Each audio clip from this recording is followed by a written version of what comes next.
Man, it's hot as fuck.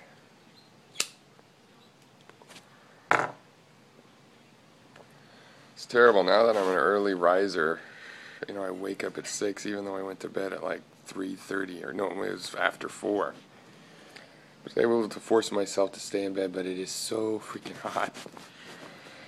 And here's our story there. We're going through the newspaper. The drought persists on the island. So the east side's doing okay, but we have less than normal waterfall, but everything's still green. But they've had only 2 inches over in Waikoloa. But they don't say how much they normally have. Oops. Sorry. But I think it's more like a foot or something by now. We have dragon boats racing in Wailoa. Those are nice. Oh, we got this politics stuff. That's good because I wanted to talk about Biden saying that the Republicans want to put us back in chains. Yeah. Call them banana Republicans. Because that's what they want to do, is make us into a banana republic.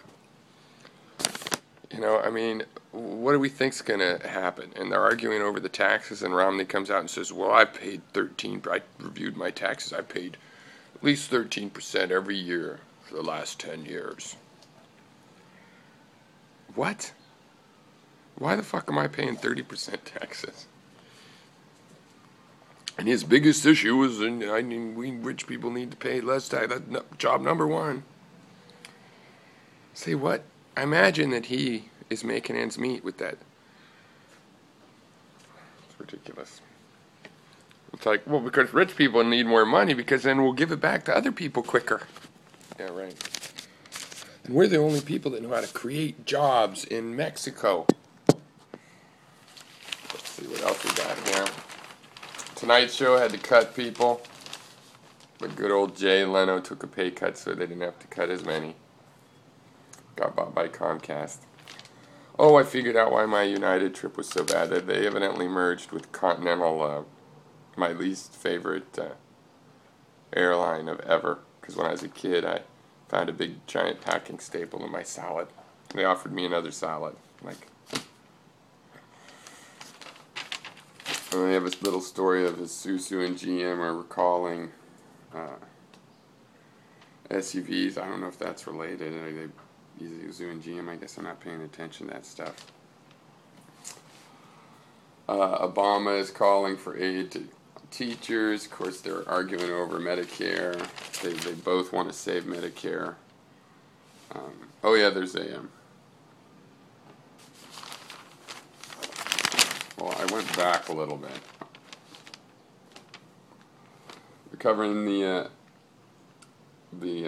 Ecuador and Assange thing. I guess that's still going on. I hadn't been reading the news the last few days about this, and people gave me the impression he was on his way to Ecuador, but I guess he's still in the office-sized Ecuadorian embassy. There's this huge thing going on in Russia, right, with that those protests, and the church has come out and forgiven them, but it still thinks they should go to jail. Oh, here's the guy Yamamoto, A. Yamamoto of Hilo. Letter to the editor, all about politics. Those of us who have been around a while can see the controversy surrounding the primary election is about politics as much as anything. It's disappointing the Tribune Herald hasn't figured that out. State election officials should stop pointing fingers and start figuring out how to make sure election day goes more smoothly. Yeah, what happened here is last year some people got busted. This is what it seems to me. People got busted they were running a business out of the county election warehouse, a sign painting business, and had a bunch of alcohol stored there. Like they were either partying it up a lot or selling alcohol out of there or something, and you're not supposed to have alcohol on county property. But, yeah, so those people got fired, and the head of the election office got let go, but then we're just getting a political backlash, somebody's cousin there.